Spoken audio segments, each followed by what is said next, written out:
Now it's time for you to learn how to write job applications. Job application can be written in two formats, and I think they might have taught you in your classes that they can be written in two formats. One with a resume included inside, or the other one with a resume separate and with a covering letter. Anything can be done, and for your examination we will not be very keen on what format you have written, but we are very keen on the body of the letter. So you can use, if you are very confident, if you are very good in calculating all those things and writing the covering letter and the resume, you can do that. Otherwise it could be a job application altogether. So today's class will be learning about job applications. I'll teach you the format of the letter that has to be practiced. Okay. In both the cases, it is left to your choice whether you write the first one or the second one. I'm trying to say it could be an inclusive one or an excluded one. The covering letter and a job application and a resume, that also is okay. Or else the application which is included, or the details that are included in the body of the letter. Anything could be fine. But for both the cases, your letter has to have a particular format. Remember one thing. Here for this letter job application or the letter writing, there is 5 marks that are allotted and 2 marks will be for the format. 2 marks for format of the letter and 3 marks for the body of the letter. Okay, this is how your marks is distributed, but do not be in the opinion that only if you write the format and keep and just delete off the body of the letter, you will be getting at least 2 marks. No, that is not possible. That is not at all possible. Do not be under that impression that you can just live with the format, not the skeleton. You know, you can't give the skeleton to us. You can't just write the format and give to us. Only if you write only the format, you will not be getting even the 2 marks. Okay, body of the letter is very essential. So you have to finish the letter completely. To start the letter writing part itself, you have learnt in your first PU itself. After your 10th, we have been following a different pattern of letter writing, and that is the box method or the block method of writing the letter, wherein every detail is aligned to the left side. Every detail is aligned to the left, and then we start writing our letter. You know, that is our margin. So that is the box method or the block method, and I am drawing a line for my reference. You will have the margin in your examination paper, so you can start directly from the margin. For my reference, I am just writing, I am drawing a line and I'll start from there. The first thing, you know, the question paper itself, the question itself tells you that after giving you the advertisement and the address and the position to which you will be applying, the last line, it clearly says that you have to write XXX for your name and YYY for your address. So you have to mention these two as XXX and YYY only. You can't write anything else at all. So to begin the letter with, you can write your name and address, but you will be writing it as XXX and YYY only. So your letter starts this way: X, X and X, Y, Y and Y, because you will not be writing your name at all. So it does not matter whether you should be starting with your letter, with your name or not. So this is the first thing that your letter has to begin with. Don't write that Shri, Om Ganesha, Kshema and all, no, nothing. No gods are included here in the letters. It is a job application, okay? If you want, you write a letter, keep it in front of God, pray for a while and then post it. But you can't write any God's name there. So nobody is going to bless you if you are not qualified at all. This one is your name and address. Then you will leave a line and then write the date. You know how to write the date. The date has to be in DD, DD, MM and YYYY method only. But here the month has to be written in words, not in numbers. Okay. So for example, if I say I am writing the letter assuming that it is in your, let me take on October 10th, okay. So if I talk about or 5th, 14th and 26th, I think 26th of March is your examination. So I say 26 March completely 2016. So that will be the date that you write. So presuming that your examination will be then, so this will be the date you will be writing, and it cannot be, I am telling you, you shouldn't be writing as 26/3/16. This is a ruled out format. You shouldn't be following that. So you can't even write it as, oh ma'am, teachers don't like it, so I have to write 03 and write 2016, then they'll be very happy. No, that also is not at all approved one. So you can't even write as 26th March and then write. So that also is not included. So we don't like that patterns at all. We want the letter to be in this format only. That's why I've ruled out, I've scratched out all these things. Let me erase it also from the board so that you don't get confused. After writing this one, you will have to write the to address. Leave a line, leave a space, leave a line, and then write down the to address. The to address will be given to you in your question itself. So you will write down the address. So I am just writing for your reference. You will write the to address, and that will be a big one. I'm sorry, I don't want to draw any line, because I've seen students, whenever I draw a line on the board, they also try to they're forced to imitate me, and they also start writing and drawing lines here and there. So it is a to address. Remember, the to address is the address that will be given in your question paper. After the to address, you will leave a line and then start with the salutation. Salutation, you will be greeting. So it should be respected. It should be respected sir or madam. Okay. Unaware of whom the manager or whoever it is, whoever the addressee is, we are unaware whether it is a man or a woman. So you will write slash madam, respected sir, slash madam, but and then put a comma here, finish it off. Okay. Next again you leave a line and then write the subject. You write the subject as to for what you are writing an application. So this will be an application for the post of so and so, whatever your question reads. Okay. That you will be writing, application for the post of. Let me write for you, application for the post of dash. Okay, that will be your subject. And next you will be writing reference. Looking at what did you feel like, reference is, with what reference are you trying to write this? Reference is usually the newspaper or the the magazine or the newspaper from which you see the advertisement. So you will write down the reference as the your advertisement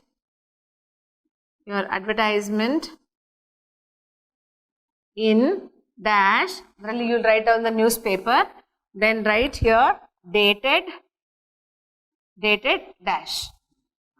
Okay, here you will be writing the name of the newspaper, you will be writing the date here, and then finish, put a full stop. After these two, there is no need to leave a line between. You will write one after the other. After this you will leave a line and start with the body of the letter. The whole thing will be the body of the letter. Okay, you will finish off with the body of the letter. As I told you, if you want to include your resume also into it, you will write down that you are qualified, you have passed your examinations, what are your examinations and what is the year that you have finished it on, in how many years of experience you have. All that can be fitted in the body of the letter. Otherwise, you will simply, if you are planning to write a resume later, you will simply say that you are interested in working, and if given a chance, you will serve your best to the company.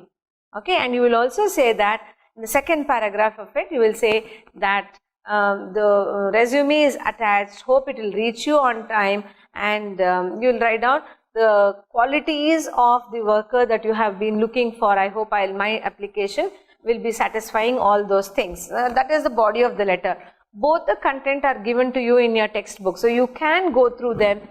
Preferably, it's better if you write down the first part of it, because it consumes very less time. You don't have to stick on to the second, more bigger one. So the first part will be fine and you can finish it. So I'll just continue after this. Please do not take it as otherwise. You will finish this and then write down here, thank you. It's not thanking you, but it's thank you, and then leave a line. Yours faithfully or yours sincerely. Yours faithfully. Remember, when I was talking to you about pronouns, we have learnt in pronouns that you should not be using an apostrophe here. It's impossible. You cannot use an apostrophe for yours. That's completely wrong. So yours faithfully, and then you put your signature here. First you'll just write that is your signature. Okay, this is the format of the letter. You'll have to use this format, but the only thing is, in both the cases you will be changing the body of the letter. The body of the letter keeps changing either between the resume format or the included format, whatever it is. This is the body of, this is the format of the letter. Okay, we have learnt about the format of the job application, the letter. I have told you, but I will be again telling you that you can use any of the types of letter writing, either the inclusive one or the cover letter and the resume one. Anything is fine. Anything is fine for the examination. But for the sake of it, I am just telling you the second part also. See, once you have written the format of the letter is complete. Let us consider that it to be a covering letter. Now, you have to include your resume into it. So, when you have to include your resume, you will have certain parameters in which you will be writing down your details. You will have to give your details in that pattern, in that format only. So, your resume, as I have written and I still kept it on the board, the whole of the letter, it has 2 plus 3 marks, 2 marks for the format of the letter, like how you have written the subject and the letter, and the date and all those things, that will carry 2 marks, and 3 marks for the content, that is the body of the letter. Whichever method you follow, the body of the letter becomes more important. So, I am telling you again, if you are very confident with your language, if you are very confident in using your language and putting the words properly in the body, you can always stick on to the first method. The first method is a time saving one. If you feel no, you will have to be more precisely writing the format for the resume, then yes, you can follow that also. You can take more number of pages and finish with it. So, anything is okay for us. For us, anything with nice format and nice body is okay. But anyway, I will be teaching you how to write down the resume. What is the format that is used for resume writing? The first one is, after, this does not mean that you shouldn't be writing your application. You have to first write the application, then this will be an attachment to it. Okay, this will be an enclosure to it. So, you will write this, you will write your application first and then start with the resume. First, you will be starting with your name. Again, I draw a line here so that you don't misunderstand that you'll have to come this way and that way, leaving so many space after the margin. The first one is, you'll write your name first. Now, can you guess what you have to write here? Yes, it has to be X, X and X only, because it is already given in the question that you have to stick on to these 3 letters as your name. Next, after your name, you will write your father's name. It does not mean that you have to write your father's name here.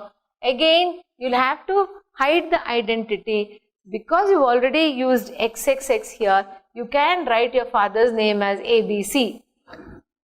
Okay, don't write any other stupid names. Just write father's name as ABC. Next will be your date of birth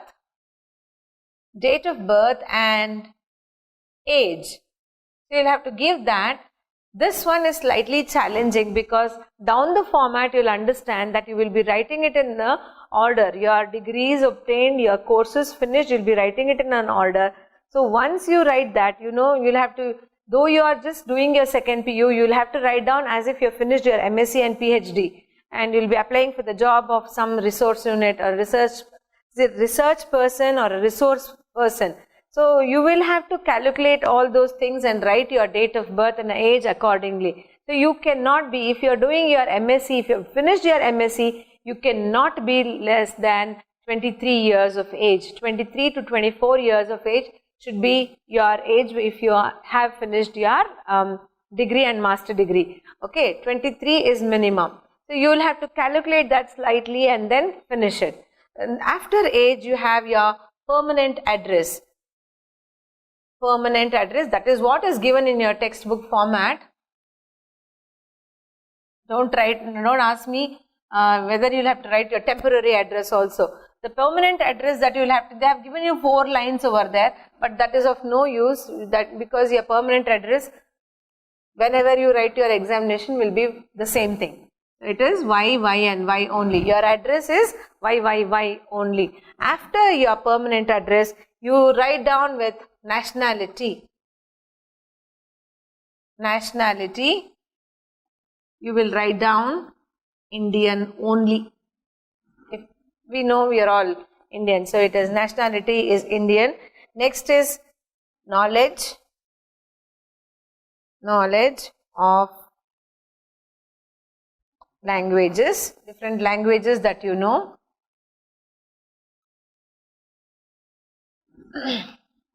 You will be tempted to write down many languages. You'll write French, Spanish, Italian, Urdu and all those things.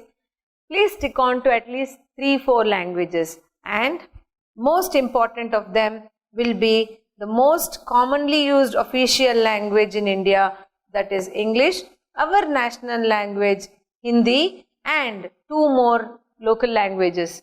Okay, your mother tongue and any other language along with these 2. I think that should be given as the knowledge of languages. I don't want to write here, so I'll be just copying on the next side and then write down the educational qualification. The educational qualification, here comes the most difficult part, qualification, because you will have to draw a box and then you will have to write down all the qualifications that you have finished. Okay, starting with your name of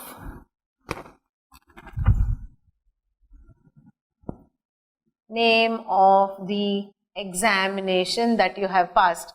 So you'll have to start with name of your examination, then you will be writing the board or the university through which you have passed. It is the board / the university. You'll have to write down all those things, drawing lines like this. You will draw lines and then write down the board, the university, and later on comes the year of passing. Year of passing. When did you pass this? That's what I told you. There comes the difficult job, because you'll have to calculate. You can't pass your examination in the year 2003, because many a times in your, no, I'm sorry, not 2003, it is 2013, 2014 or something, because they would have asked you with a 5-year experience. So you need to think all these things and then write down year of passing. Then finally you'll write about the percentage of marks. Okay, percentage of marks is the last column that you will have to use.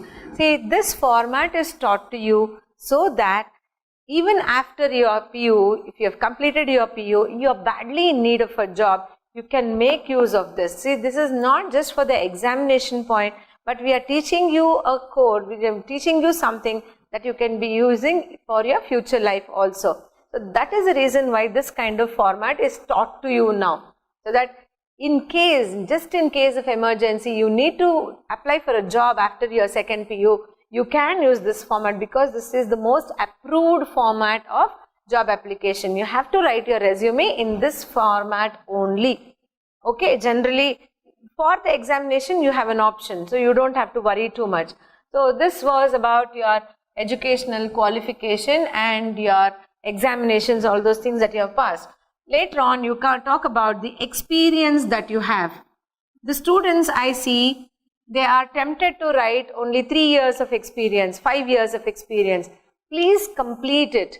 Complete and tell us 3 years of experience, where and as what. That is very important, okay? So you'll write down how many years of experience and where you have worked and as what you have worked. Because I don't want you to work as a teacher and come here as a doctor or a scientist. So that is impossible. That has no link at all. Or work as a receptionist somewhere and come here and act as an accountant. So that slightly, it delinks somewhere. So your experience has to be appropriate and you have to write down your experience in that manner only. Next, you will write down about your other hobbies or activities. You will talk about your hobbies and activities. Again, I tell you, I'll remind you, let me warn you also, please do not write watching TV as your hobby. Most of the students, they are tempted to write watching TV and playing games on mobiles. That cannot be your hobby at all. Hobby is something creative that you do out of your own interest during your leisure time. So please do not write reading newspapers, watching TV and playing games on mobiles. These three are completely prohibited. You cannot write these three as your hobbies at all.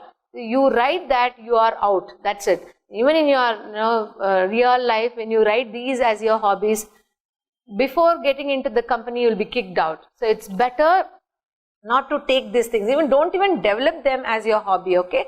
They shouldn't be your hobby. If you're writing dance, then write what you love, Just don't write dancing.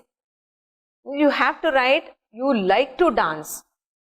Okay, or else, I don't want that, root word, dance. Watching dance or seeing dance or making people dance. You want to dance. What is it? So you have to be very specific, and then, your hobbies have to be more of decent kind one, okay? So your hobbies and activities, they have to be correctly and neatly mentioned. So after this, you will just end your resume with place and date. You write your date, the date you are applying and the place that you are applying from. So that completes your resume. Along with it, you'll have to write down your signature and then you'll write XXX. That is your name. So you will sign off with all those things, okay? That talks about your resume. This is the format for your resume. So this one, as I told you, it is not only for your examination, but also for your life. So if you want to follow this format for your exam, please practice it at least 10 times. Because this one, you tend to forget the order in which you'll have to write down the details. So you have to practice it very well and then you will have to write it. Otherwise, you get stuck, you get confused. Your letter cannot be very effective at all. But for your real life, you keep the format with you and you can use this format itself, okay? This was about your letter writing. The most important one and most big one in the examination, in your question paper, it carries 5 valuable marks. So I hope this was understood. At least practice 2 or 3 letters before you go for your examinations. All the best.